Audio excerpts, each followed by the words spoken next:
And then only to realize what the ramifications of that working harder was. Like the ramifications of hustle culture for Alex Schlinsky personally. And I think, again, it has a lot to do with, I never had anything in like that in my life before. Everything was very affirmation based. So this being like based, meaning like you want to be here and you're not there and you got to do more and you got to work harder.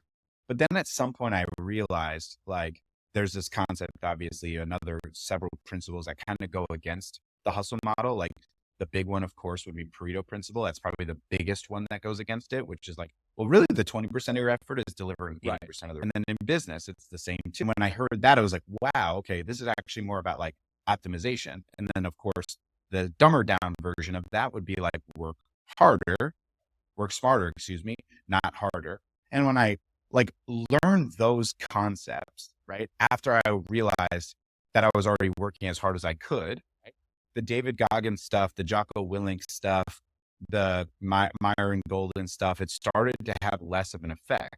When I was a younger entrepreneur, I needed that because I was wasting time. I was procrastinating. I wasn't doing the things I needed to do to show up for myself consistently.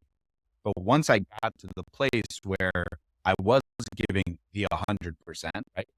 And you realize that that 110% is a facade. You can't do that.